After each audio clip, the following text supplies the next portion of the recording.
لم يقتصر أمر المكر اليهودي الشيطاني بإنشاء الماسونية فحسب، بل شمل إنشاء بعض النوادي ذات المظهر الاجتماعي والثقافي للتغطية على الأهداف والمخططات الخبيثة التي تختفي خلفها تلك النوادي. ومن بين أهم هذه النوادي ما عرف باسم الليونز والروتاري. الليونز والروتاري مجموعة نواد ذات طابع خيري اجتماعي في الظاهر، لكنها لا تعد أن تكون واحدة من المنظمات العالمية التابعة للماسونية التي تديرها أصابع يهودية بغية إفساد العالم وإحكام السيطرة عليه. مركزها الرئيسي الحالي هو مدينة أوكبروك بولاية إلينوي في الولايات المتحدة الأمريكية. أماكن انتشار نوادي الليونز والروتاري الماسونية: تتوزع نوادي هذه المنظمة في أمريكا وأوروبا وفي كثير من بلدان العالم، ولها انتشار في الشرق الأوسط وخاصة في كل من مصر وسوريا ولبنان والأردن والعراق وتونس والمغرب والبحرين. حاليا في نوادي الليونز والروتاري الكثير من المشاهير العرب، مغنيين وممثلين وسياسيين ودينيين وغيرهم.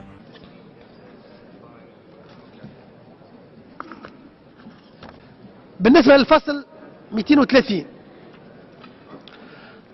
قبلت تونس التوصية الخاصة بعدم التمييز ضد الأشخاص على أساس الهوية الجنسية وميولاتهم وحمايتهم من العنف، وتلتزم الدولة بحمايتهم وعدم التمييز ضدهم، وهم مواطنون يتمتعون بنفس الحقوق ولهم نفس الواجبات مثل سائر المواطنين، غير أن عدم التجريم لا يزال يحتاج في تونس إلى حوار مجتمعي موسع، وهو ما تتطلبه آلية الديمقراطية.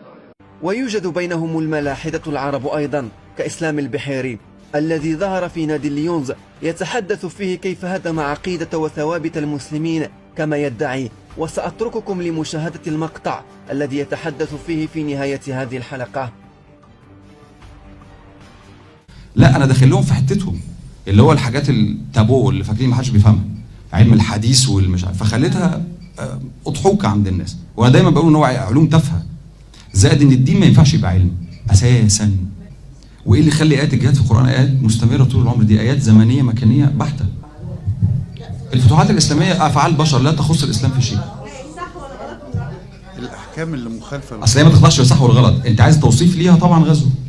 باختصار، نوادي الليونز والروتاري الماسونية هي نواد ساقطة لا يجتمع فيها سوى الشخصية الساقطة.